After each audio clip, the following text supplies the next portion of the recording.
Hey everybody, welcome back to my page. It is another Friday, which means it's another tip of the week. So this week, I'd like to talk about failure. It's something that most people shy away from, but I'm gonna just hit it head on. Failure is important. Failure is important for a couple of reasons. Number one, the biggest part of failure is when you fail at something, you're actually growing. And that's hard to conceptualize. Like, all right, so I failed and I grew. I grew. I don't understand that, right? So failure is not the absence of growth. Failure gives the potential for growth. Okay, so when you're failing at something, you're realizing all the things not to do again, right? So in that sense, there's growth there. When you fail at something, you're going to try it again, and you're going to try it again either in a different approach, use different methods, maybe use a different style technique, and there's growth, right? The other part of failing that's so real, it's really, really important, is in my perspective, I look at failing at something as keeping me humble and keeping me stable, right? If you're always successful at something, then you don't have that well-rounded, well-grounded sense of things, right? You kind of have like an inflated head or inflated everything. So sometimes you just need to be reminded that, you know what, not everything is perfect. Most things are not perfect at the first time around. And it's really, really important to recognize that. In social media today, in the news, especially this TV show's Shark Tank, right? And you're seeing all these moguls, entrepreneurs that are able to throw out thousands, millions of dollars at companies, and you see the growth of those companies, and you see those companies really rise. And that's great. That's wonderful. And it's great that we see that. What you're not seeing when you see all of that, you're not seeing all the failures. You're not seeing all the failed attempts. You're not seeing all the things that they tried that didn't work, that are not even in the presentations, right? You don't see all that. Did all those things happen? They sure did. There's no way you're successful without failure. There's no way, right? Thomas Edison's a great example. He failed several times before he was able to invent the light bulb, incandescent light. He failed, right? Every inventor, major inventor that you hear about in the news, not in the news, in school, has failed several times. What was the defining thing in all the people that are successful today who have failure in their past? The defining moment is that they did not let that failure define them. And that's really, really important. So you must be thinking at this point now, okay, well, what does failure have anything to do with health and fitness, right? Because this is my health and fitness page. I'm all about group fitness and exercising, staying healthy. So what does failure have to do with that? Well, you can't begin to progress in exercising, in health and fitness. You can't progress without failure, okay? Another word for failure in health and fitness is called fatigue. So let's shift that word failure and let's turn it into fatigue. But just recognize that fatigue also means failure, okay? So let's do muscle fatigue. So now you have this thing where you're realizing that I'm going to exercise every single week. I'm going to do the same moves, the same workouts 5 days a week. And I'm going to do these, cardio one day. I'm going to do legs another day, arms the other day, abs another day, right? So you're going to have all your days laid out. That's great. That's wonderful. Total body workout. That's always what I promote. Several days, spanned out through several days, not working more than a couple muscle groups in any one workout. Cardio is a little bit different because that's about getting your heart rate up. But if you're really honing in on a muscle group, not to really work too many muscles in one workout. Well, the reason why that's so important is because you want muscle fatigue. The way a muscle is going to grow, strengthen, get toned in is by fatiguing that muscle. Okay. Now, I'm not talking about muscle fatigue as, oh, I'm so tired, I'm exhausted. This workout was, oh, I just can't breathe. That's not what I'm talking about fatigue. Okay. That's fatigue for cardio. And that's good. That's good because you want to get to the point where your heart rate is really up and it's beating and you got your blood pumping through your body, your lungs are working, your diaphragm's working, everything's working. Yeah, that's great. But what I'm talking about with muscle fatigue is when you're working out and if you're using the same weights week after week after week. Let's say you're using 2-pound weights and then you go up to 5-pound weights. But then you never really pass 5-pound weights and you're doing 5-pound weights for 6 weeks. You're not fatiguing your muscle enough to really see growth. You're actually not going to see your muscle growth. You're not going to see that tone. And eventually that's is what makes people fail, right? They decide, I give up. I'm not going to do it anymore. I don't see results. You're not fatiguing your muscle. So fatiguing the muscle means you're really working at this muscle, whatever muscle group it is. You're working to the point where you not sure you can nail the move, right? So what do I mean by that? I don't mean by, all right, let's just go and do squats and let me go pick out a 50-pound pound weight and get that started. No, please don't do that. Don't do that. I'm not advising that unless you've been doing 50 pounds.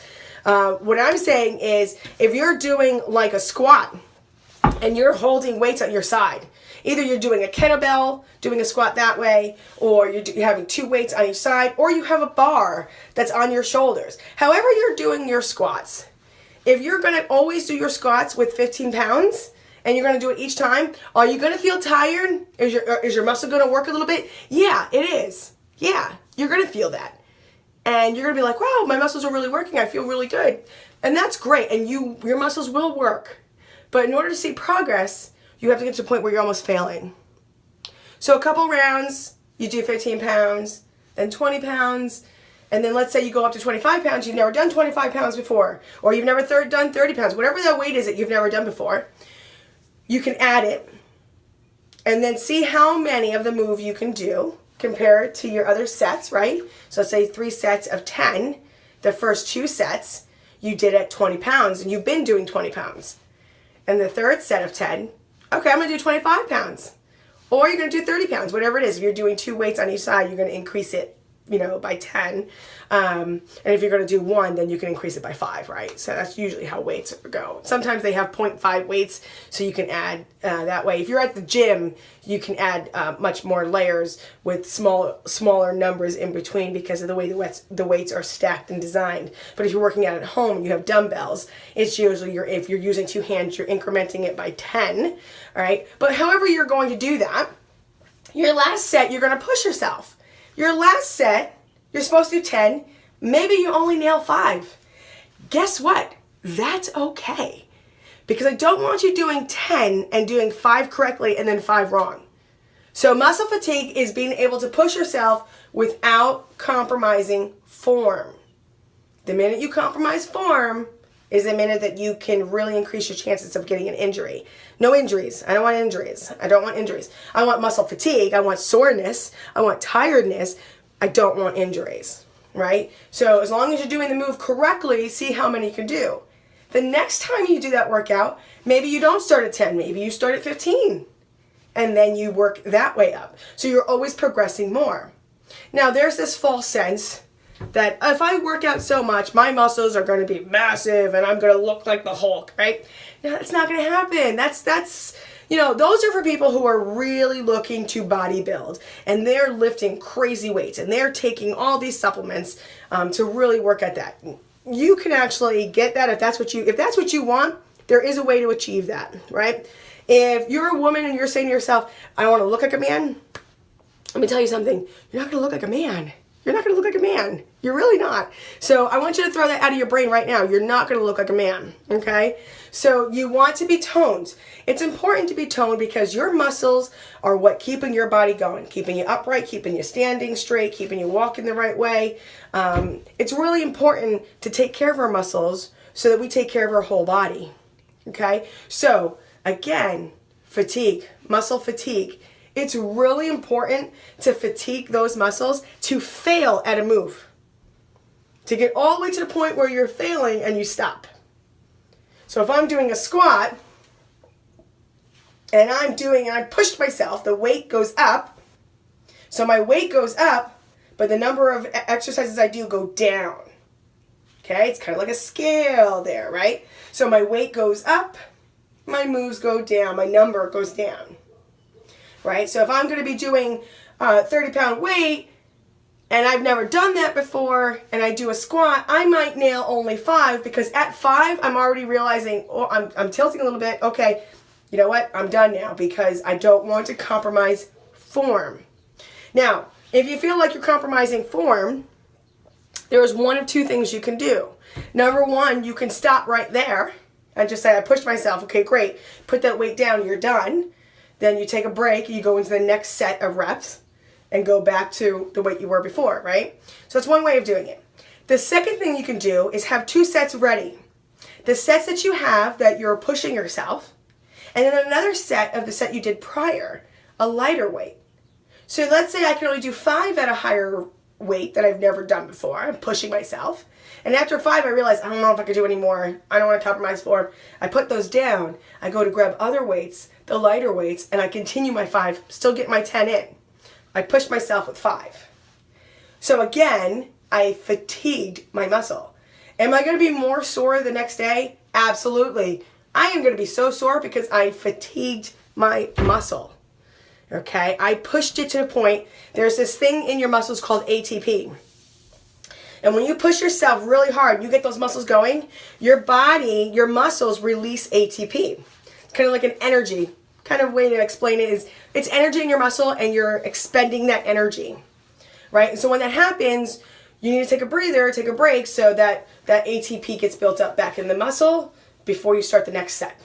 So that's why you see people who are lifting weights, they'll lift weights and then they'll stop, they'll take a breather, they'll walk around a little bit to keep that heart rate going or to lower it slowly, and then they'll go into the next set. Again, it's about muscle fatiguing, getting that muscle to really get that energy out and then working it again. So again, muscle fatigue is another word for failure. Don't be afraid to fail. Think about a moment in which you failed at something, and how did you react to that failure? Did you push past it? Did you decide, I'm not going to let this define me, I'm either going to try this again, or I'm going to do a different approach, or maybe I'm going to just, change the direction in which I'm thinking, and maybe I need to modify that a little bit in order to really strive and get what it is I want? Have you done that? And if you have, then this muscle fatigue exercising, you'd be able to nail. Now, if you're the person that will give up easily, this failure, I can't deal with it, I can't deal with failure, then you really need to look and see why you react that way to failure. Because again, everybody fails. We're in this false sense in today's world. We're in this false sense that nobody fails at everything, nobody fails at anything, and everybody's perfect, and everybody has a great day, everybody's wonderful, life is wonderful, it's always a perfect day, the sun is always shining, and I'm always nailing everything I do, right? That's a lie. That is a complete lie. So I think it's important that we share these moments and share these experiences of it's okay to fail. Again, failure is where you see growth. So that's my tip. Failure is growth. So thank you guys so much for checking my video. I really appreciate it. If you like what you've heard and you haven't already subscribed, please do so now. If you have any questions, please comment below, ask me questions, message me. I'm going to have in my comment section my Beachbody website as well. So if anybody wants to check that out, you can. And if you want to start exercising and you're not sure how to start, you don't know where to go, and you have that failure fear going on, go ahead and message me and we can talk about it. And I can also develop a system that would work well with you, so we can start that conversation. So again, thanks everybody for checking in. Thanks. It's another Friday, so it's another Tip Friday, and I will see you guys at the next video.